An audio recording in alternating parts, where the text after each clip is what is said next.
The content of this podcast is for informational purposes only and should not be considered medical advice. Always consult with a qualified healthcare professional for any health concerns. Take care of yourself out there.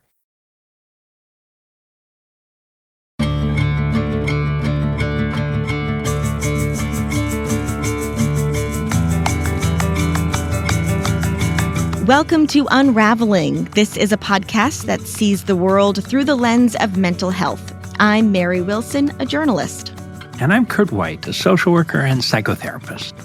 Well, Kurt, oftentimes on this podcast, we're talking about personal sort of issues, mental health as it relates to the individual. But we're going to take a wider look at things today.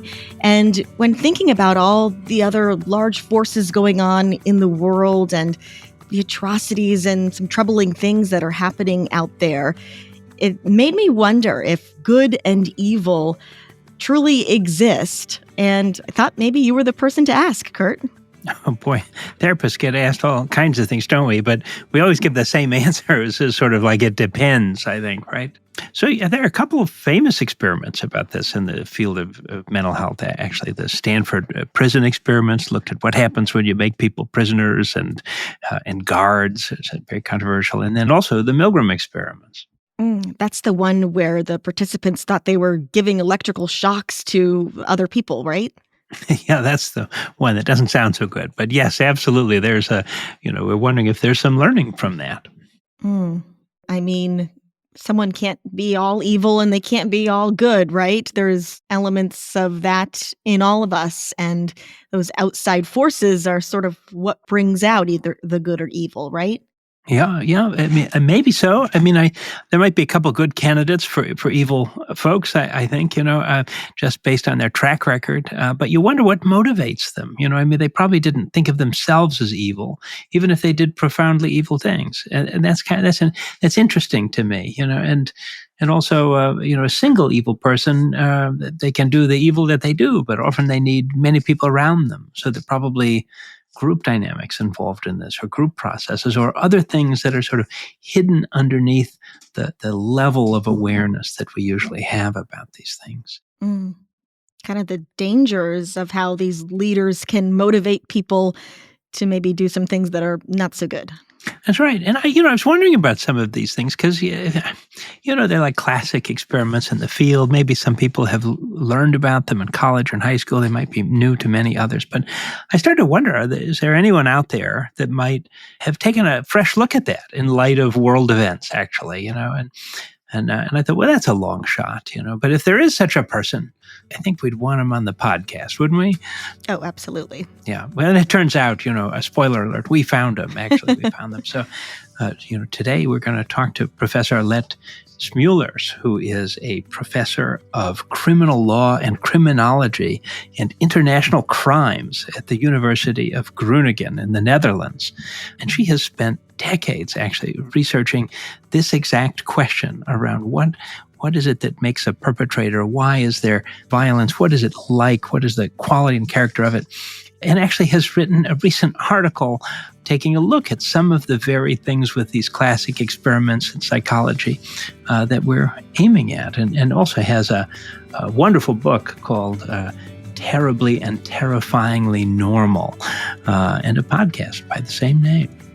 It's such a great title, and it makes me so excited to hear more. Yeah, let's have a listen.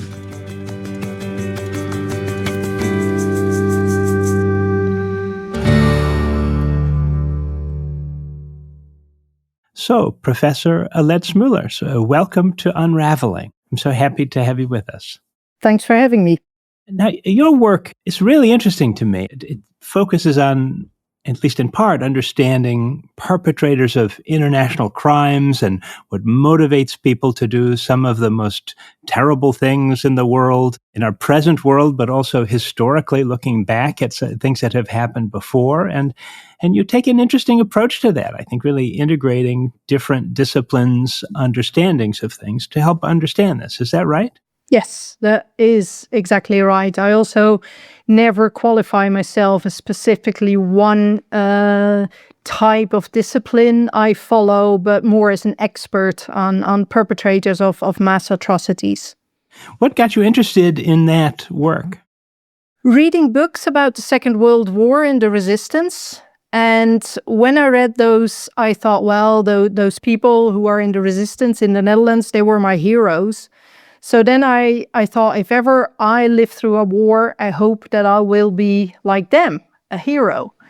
And then suddenly I thought, yeah, but who are then the perpetrators? What kind of people are they? But more intriguing, whoever wants to be a perpetrator.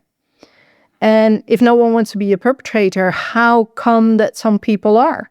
So that got me off on these questions. What kind of people are perpetrators and what motivates them?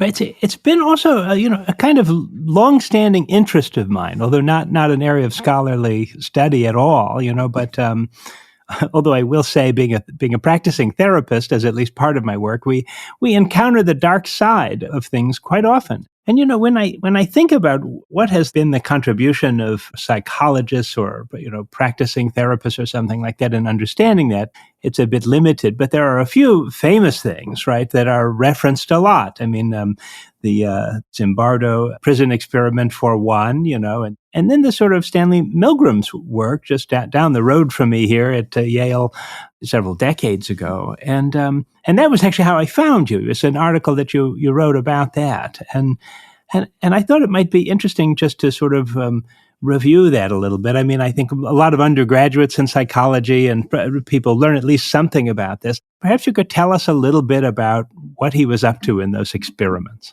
Yes, well, he played definitely a crucial role in understanding perpetrators and the mechanisms, just like many others. Now, what was crucial for Milgram, he wanted to see how obedience worked. And basically, he was motivated by the trial of Adolf Eichmann in Jerusalem in the early 1960s. And Adolf Eichmann, who was, for those who are not that familiar with the history, he was within Nazi Germany the head of transportation. So he played a crucial role in the genocide, from bringing people from where they lived to the concentration camps.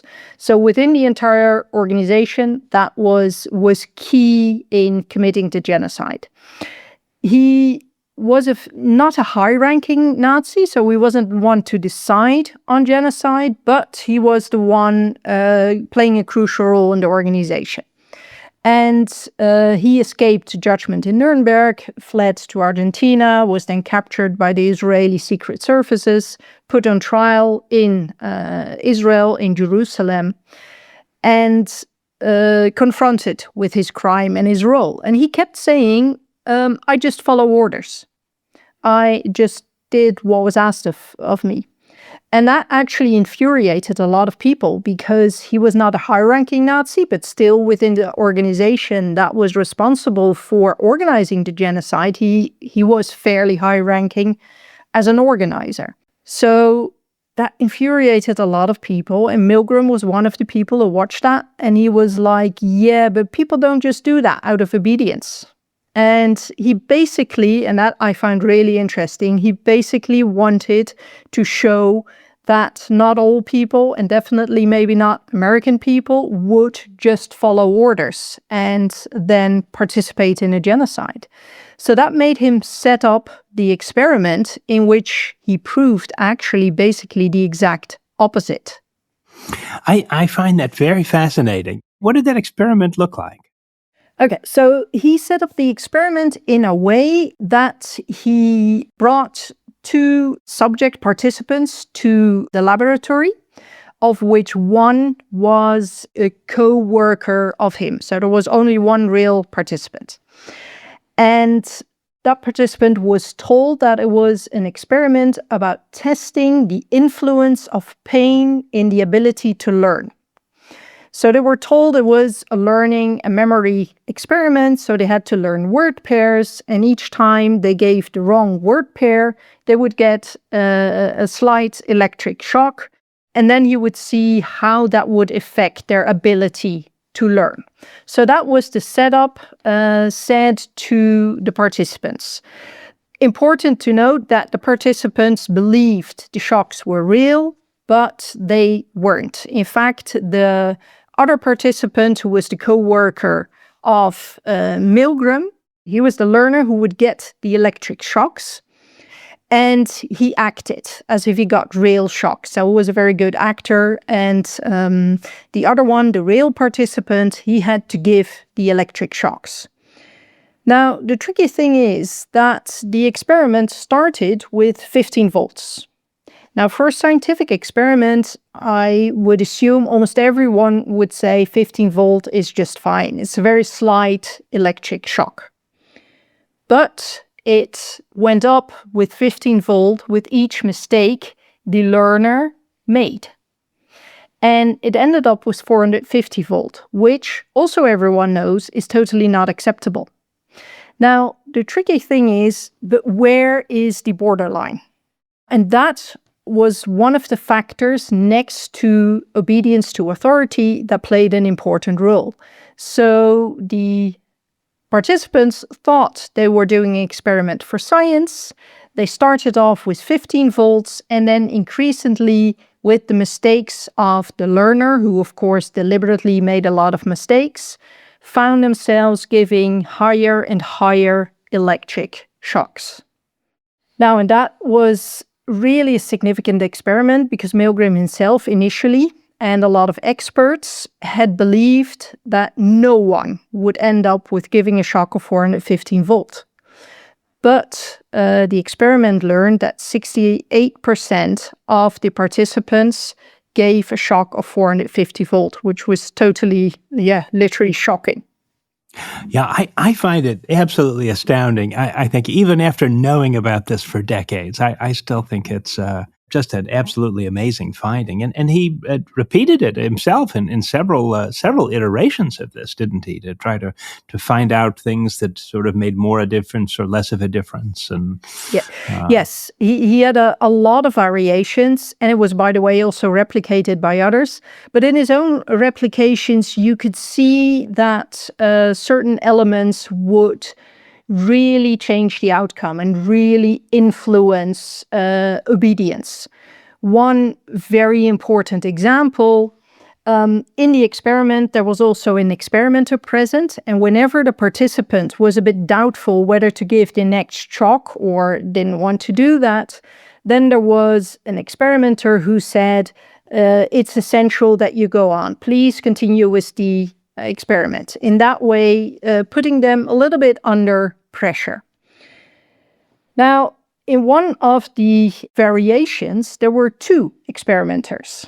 And then in the whole sequel at 150 volt, the learner who got the shocks, again, not real shocks, it was an actor, but believed to be true, he started to shout, "I don't want this anymore. I want out. I want out. Let me out." And it was quite forceful. There's a very good video or footage of the Milgram experiment, which is, if you see it, you're like, stop. You almost start shouting at the guy, just stop.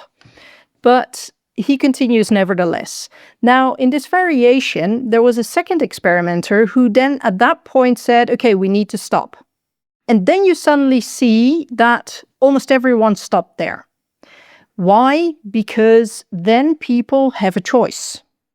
In the situation where it's just one experimenter, people feel that they're confronted with this moral dilemma.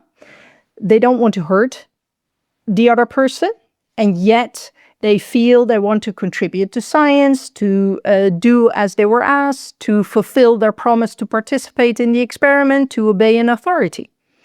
And these are 2 different obligations and a real dilemma. And there you see in the original experiment, it's very tough, and the majority of people choose to follow the authority, to be obedient. Whereas in that other situation, they had a better choice. They could still follow an authority, namely the experimenter who said, no, stop, and not hurting another person. And I have 2, really strong kind of emotional reactions even to that, even after knowing about it. I think And if I remember right, I think in the one without the person there, with the person shouting, there were a number of people that I think after a while the person shouting goes silent, I think, right? And so you maybe is presumably unconscious or even dead.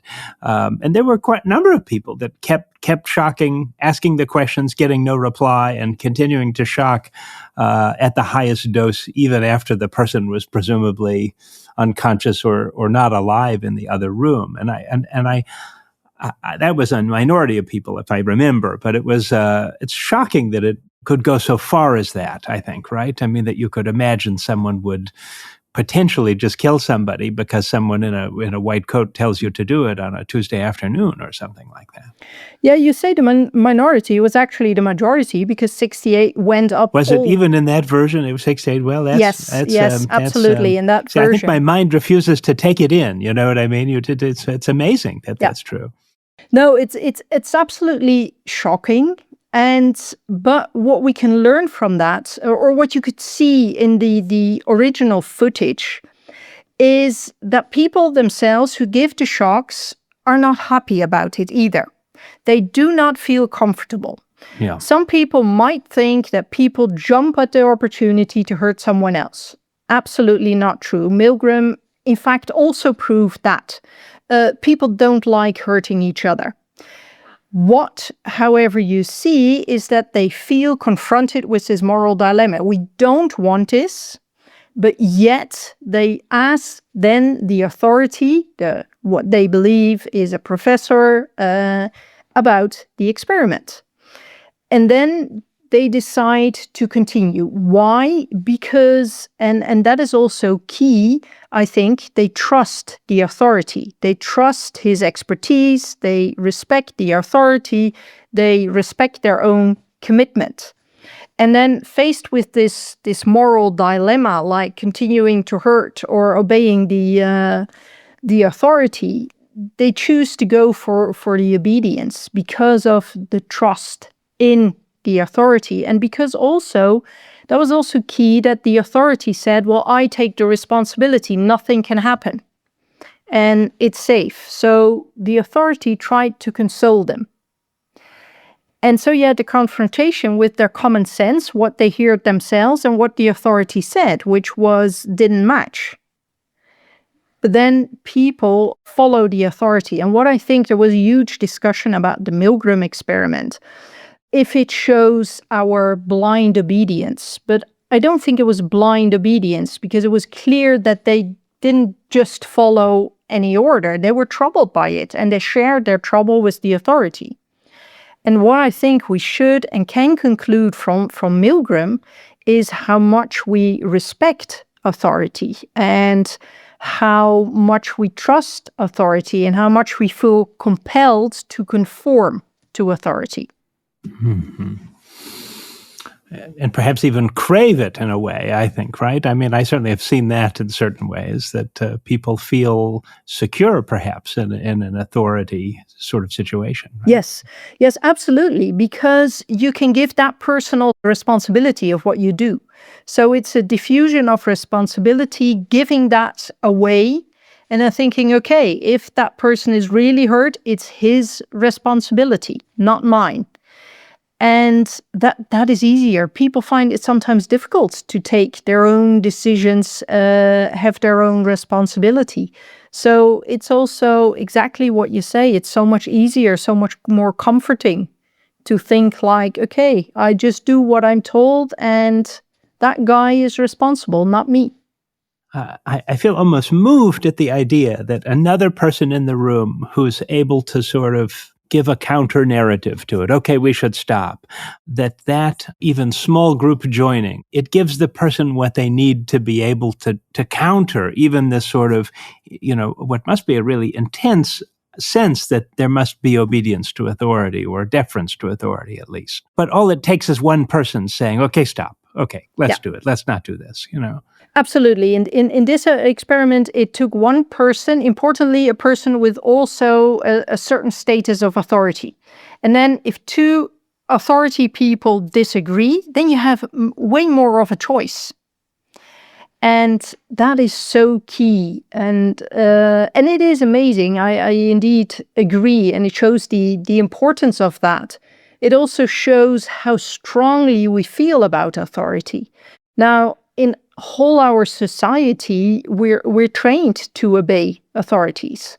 Every one of us, you, me, but also all the people who are listening, survived because to a certain extent we obeyed to our parents, because they told us not to run over a street when there were cars. They taught us many things that were dangerous before we, as very small kids, realized how dangerous it is.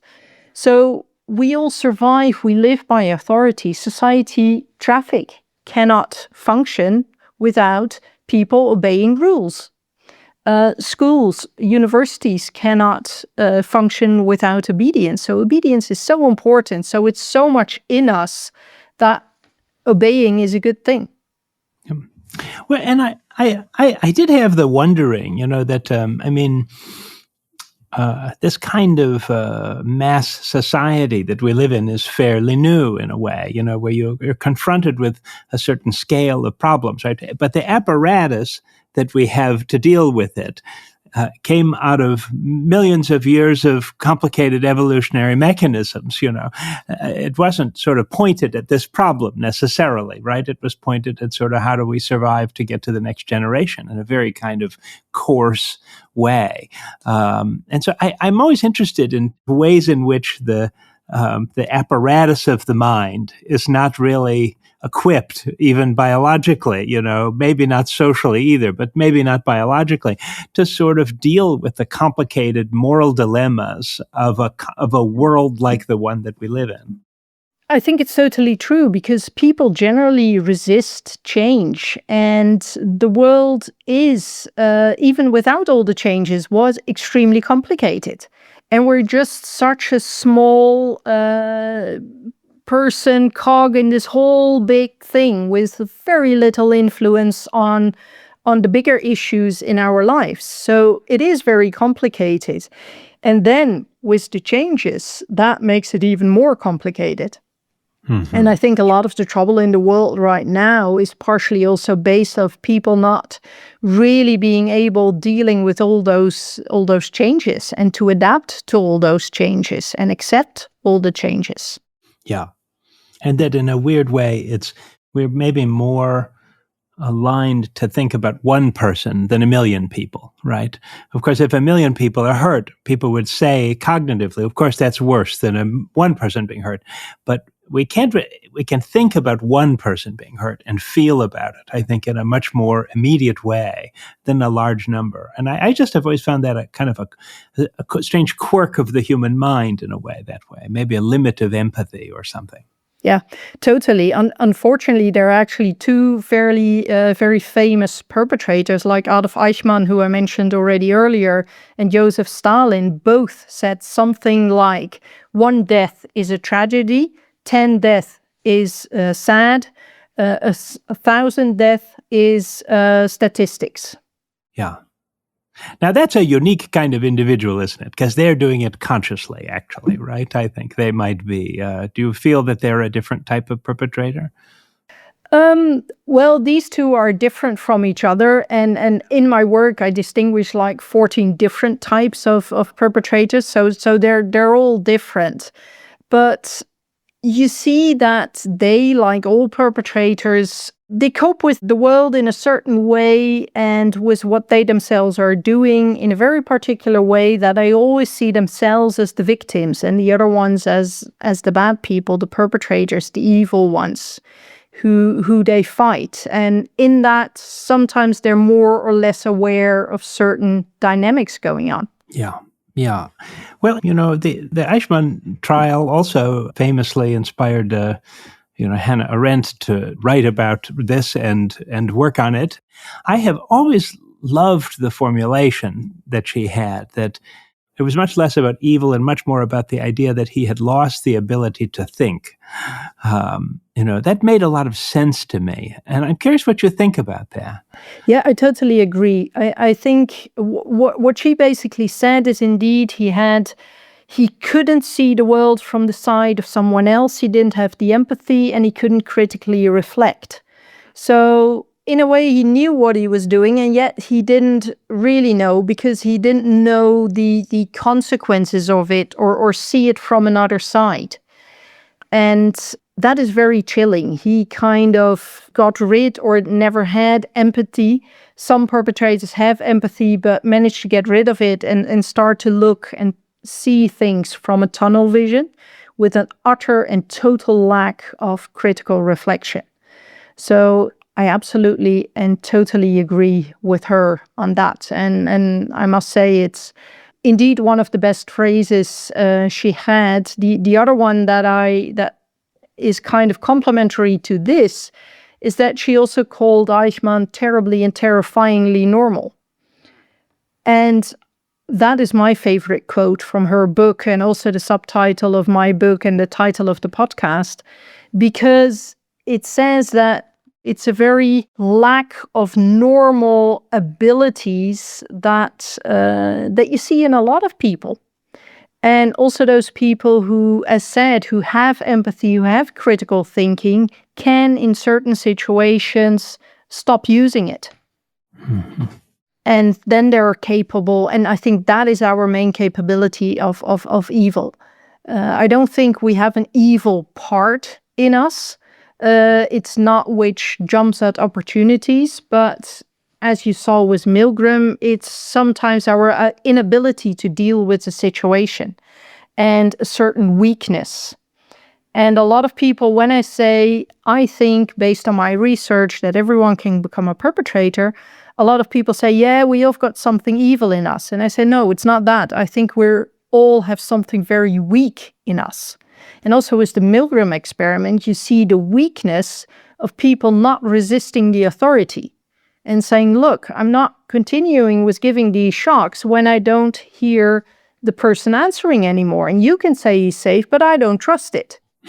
Right. And you might have the thought or have the feeling, right? But it gets suppressed by something else, right? Our internal relationship to the perceived authority, I guess I would call it, right? Yes, like and being scared, maybe, being not having the courage, and then choosing for, okay, let's follow the authority. But that's dangerous. It is. It's amazing how powerful it can be, actually. I think we probably vastly underestimate that as a sort of in the way that we talk or think about it collectively or publicly.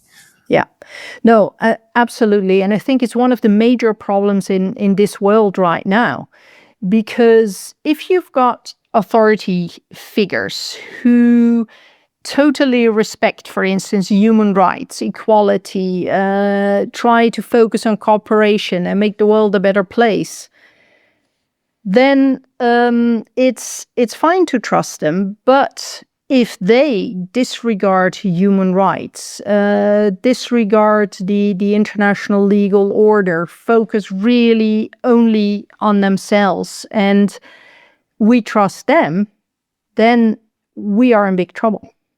It's a dark picture in a way, isn't it? But I have a sense that it isn't, that you're studying this and talking about it in the way that you are, because I think you have a sense that there might be some reason for hope that knowing this about ourselves might be able to guide us or help us think about this problem of this weakness that we carry around. Is that right that I'm thinking that? Yes, I at least hope so. And that's what keeps me going, that if we recognize the mechanisms, recognize the danger of unquestioning obedience, unquestioning conformity, then we're better prepared to take our own decisions, to live by critical thinking and empathy. And that might guide us in doing the right thing. For a long time, I also thought or looked at the world believing that you have destructive leaders who commit an awful lot of crimes, or are responsible setting up a context and a system in which a lot of crimes are committed. So for a long time, I thought the people at the top of the chain of command, like people as Hitler, Stalin, Mao, Pol Pot, Saddam Hussein, they are the problem. But they can only get to power if sufficient people keep them in power. So destructive leadership is not the main problem or is a big problem, but it's only part of the problem. What you could call, and Barbara Kerleman also called it that way, destructive followership. That is a problem, that we follow those leaders and that we keep supporting them. And that is the whole thing with authority, where we should say, hey, look, but now you're telling us things that are not right, that are not good and correct, and we should go against it. So I still see a bit of hope there that we can resist authority. But it takes a lot of courage, it takes guts, and it also takes a lot of people to do so. Mm-hmm. Yeah. Well, I think that phrase destructive followership is a really brilliant one. I wish for more people to know about it and think about it and use it, because I think it's,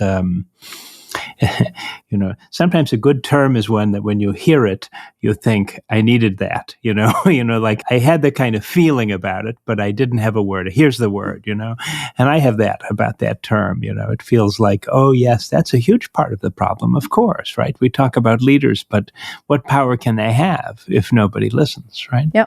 Yeah, no, absolutely. And it's so important to speak out and to feel others who speak out, because everyone stays quiet.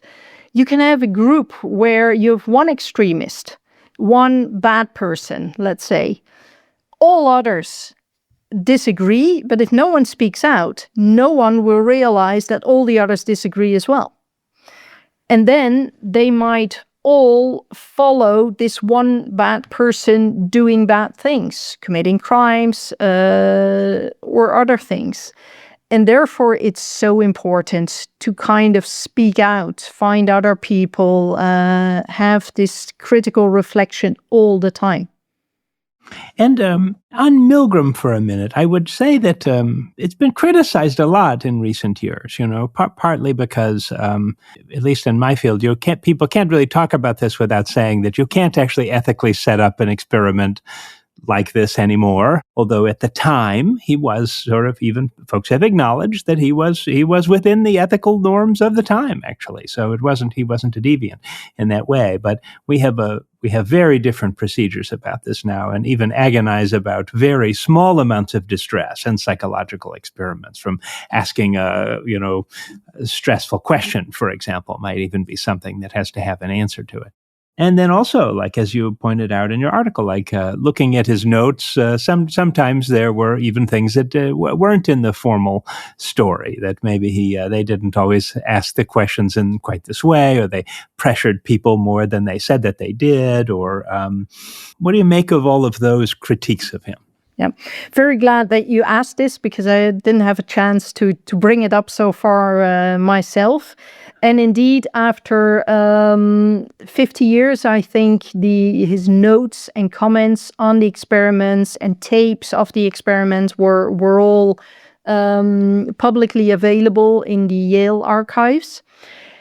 And there it turned out that indeed, he wasn't always exactly honest with his experiments. So one of the things that they discovered is that according to his official publications, there were 4 prods given by the experimenter. Whenever a participant was not sure whether to continue, there were 4 standardized prods that the experimenter would give. He never said that along the more experiments they did, that the experimenter became more active in that, and in some cases gave many more prods than just those 4. So there was more pressure.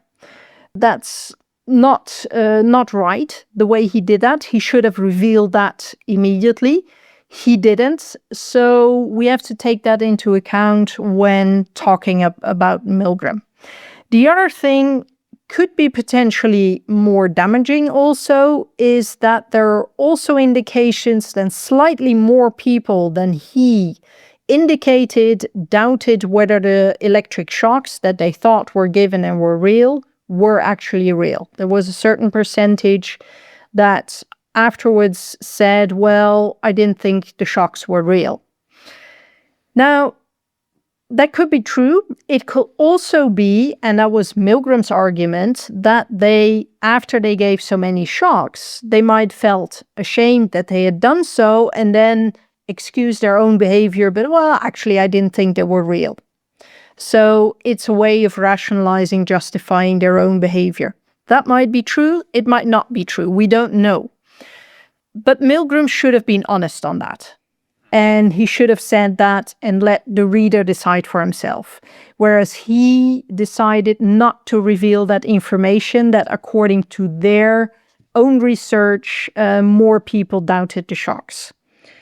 Now, some people kind of recalculated the results of Milgram. If you take out all the people who then said they slightly doubted or really doubted whether the shocks were real, then the results of Milgram are a bit different, but still the majority of people follow the rules. But it's closer to around 50 than 65. Still a very high number, I would point out. Right? Absolutely, because some people said, well, now this is revealed, we can disregard Milgram. And I don't think that is true. It might be less extreme. We might take these two things, or we have to take these two things into account, but it's still shocking. And I still think and absolutely believe that the mechanism he revealed is very valid. And his conclusions, to a large extent, are also still very valid. And you see it in a lot of other things. You saw it in the replications, but you also see it in the world right now. And you see it around me, but around other people, everyone in everyday life. We see how much people follow an authority and just go along. And that we know now how that works thanks to Milgram. So he still played a major role, and I think his conclusions, with a slight reserve, are still totally standing. And what would you say is that lasting legacy, that the key point of learning that he uncovered that should stay with us and we should keep in our minds about how human beings operate with respect to authority? The fact that we so easily trust and submit to authorities, even if it goes against our own moral feelings, obligations. If we're put in a dilemma with not hurting others or following, trusting, go along with an authority, the majority of the people and for everyone, it's a danger that we go for the latter thing. And that makes us very susceptible to destructive leaders, to authoritarian leaders who lead us in the wrong way. So basically, now getting back to the destructive followers, we should all learn from this experiment that we should always be critical and not automatically assume that because someone is in an authority position, he is right. Yeah. It may speak a lot to the times that we live in, that I've had genuinely friends and colleagues come to me and in a sometimes half joking, but really not joking kind of way, say that if things get really bad, they would hope, they hope in themselves that they would be not destructive followers, exactly. They would be on the good side of things. Or sometimes people in, targeted groups say, I'm trying to figure out who I think would take me in, And I hate that we have to think like this now, but people are thinking like this. And I think for a person who's worried about that, even for themselves, what could they do, do you think, to help maximize the chances that they could resist these forces of authority that are working at such powerful levels? I think it's being aware of the mechanism and how gradually it goes. With Milgram, I think I can still use Milgram to explain this. It started off with 15 volt. Perfectly legitimate. 450 is not. But it's the gradual progression that makes you go from 15 to 450. And recognizing that, and then in time say, stop. Now we're crossing a line. And even if you cross the line already and you think I've done the wrong thing, I think key is then saying I was wrong. I have to say I made a mistake, go back, and we stop here. And like in a lot of situations where a state, for instance, Germany, that went from, that was a recently young established democracy when Hitler rose to power and quickly changed it back into, or changed it into an authoritarian dictatorship and the destructive state it was. If you look there, you still see that he rose to power in 1933. The World War started in 1939, and the genocide, well, violence was there before, but 1941, 1942 actually really started. That's quite a long period. And you still see there a lot of things that people got trapped in this continuum of destructiveness, as Irving Staub called that. So you gradually go along and you gradually accept more and more. And that is also what you see in Milgram, but also in real life. If you look at history, it's a very slow moving system, and it's the sequential nature of everything that gains a certain momentum. And when you're in that, you have to be aware of the psychological trap that you accept. If you accept one thing, it's the foot in the door technique, for instance. If you accept one thing, then you're more likely to accept the next thing, and the next, and the next, and the next. So salespeople use that, for example, right? They know about that and use it for you. Exactly. And we should be very much aware of that, and we should draw certain lines. And if you look at politics right now, some people keep saying that, well, if we accept what Putin did in Ukraine, he will be fine with it and that will be good. No, Putin will continue. So after in 2014, when he had two parts of Ukraine, he invaded them again. And now he occupies further territory. We cannot say like, oh yeah, but then he will be happy, let's stop here. No, he wants more. That is, he crossed a line by invading, so we should respond to that. And now in the current political culture, I think it's very important to recognize certain lines that are crossed. And you can be more right of the center or more left of the center. That doesn't matter, actually. It's about certain lines, certain human rights, certain the division of power, the independence of the judiciary, the free press. These are also all these big things that are important in a democracy, that you immediately stand up if that is violated, because then you cross a line. Then also join, indeed, if there are protests, be aware that the power of the masses is in the masses. If it's just one person protesting, that person is an easy target. If one person climbs the barricade by himself, that person can be easily shot down. However, if there are large groups, then suddenly you do see that that it's difficult to resist and keep power. Assad, his regime in Syria, I think the mass protests initially were brutally put down, but ultimately it weakened the Syrian government. So when this new group, HTS, started to fight against them again, then you realized how much the support for the Assad regime had crumbled, and they had a very unexpected easy win. And al-Assad is now out of power. Mm-hmm. Mm-hmm. It's interesting, isn't it, that essentially what might be a large group dynamic that can be so destructive, that's sort of where you lose the ability to think, and become obedient to someone else's will, even apart from your own internal feelings and moral compass, that it actually is also a large group dynamic that can counter that.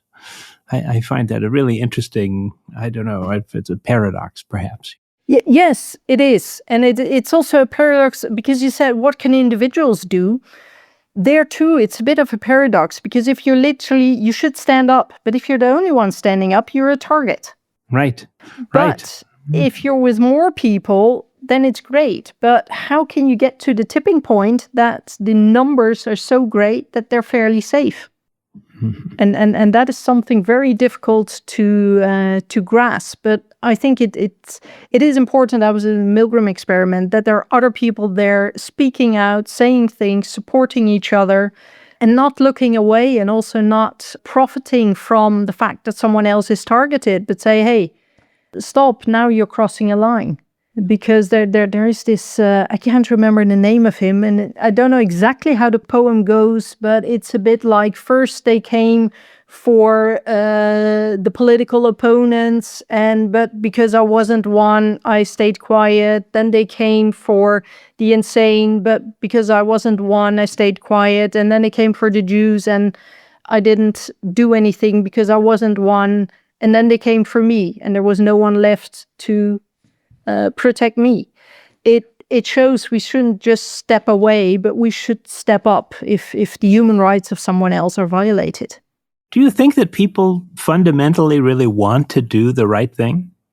Yes, I think a lot of people are motivated by doing the right thing in their own eyes. We might have all different perceptions of what the right thing is, but we want to do according to our own moral principles, do the right thing. And that's also why you see that a lot of people who then obey an authority also strongly start to believe, as a reason of that obeying authority is the right thing.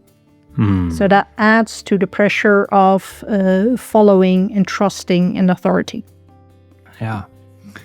Well, Alette, I'm so glad to have had the opportunity to talk with you today. It's been really exciting and thought-provoking, and I know it will be for our listeners too. Well, thanks for having me.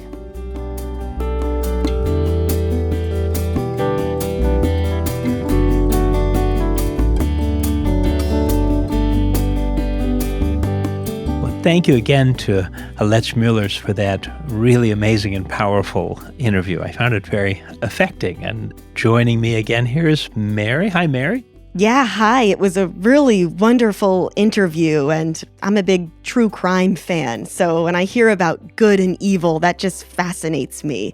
And how she put it as, people aren't maybe inherently evil, but there's this weakness in us all to conform and submit to authority. Yeah, that formulation of it is a kind of a weakness. I really, that's going to stay with me, I think. I think that's a really valuable way of thinking about it, and immediately begins to explain, I think, a lot of things that I've seen in maybe organizations and work life and other places, and maybe at the national level, and in group behavior. But I've not really had that language or formulation for it before. Yeah, it's scary how easily each of us could sort of blindly follow, with no ill intent, of course.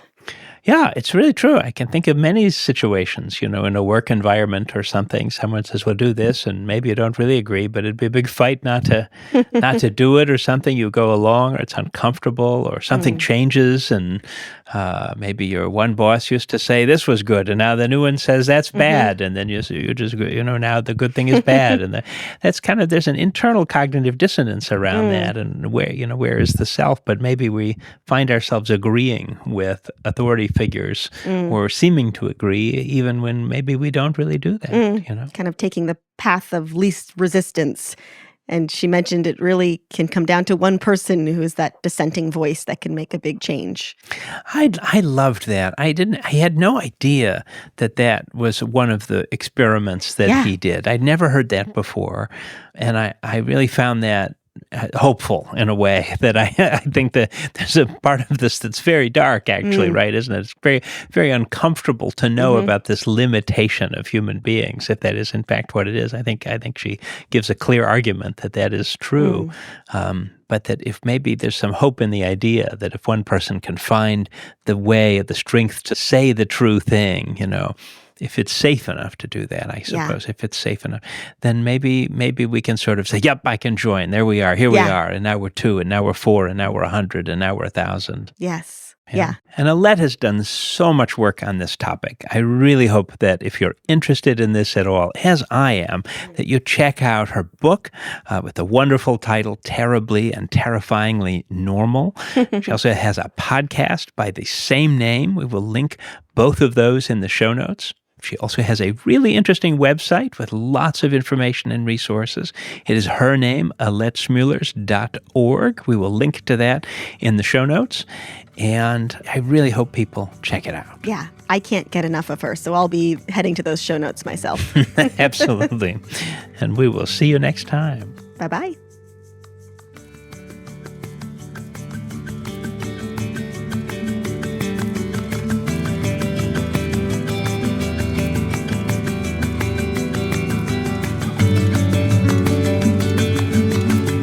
Unravelling is brought to you by Brattleboro Retreat. Our producers at Charts and Leisure are Andrew Atkin, Hans Buteau, and Jason Oberholzer. And you can find us on social media by searching Brattleboro Retreat. Brattleboro Retreat is committed to exploring diverse perspectives on mental health. While we invite hosts and guests to share their insights, the views expressed are their own and do not necessarily reflect the policies or positions of the hospital or its staff.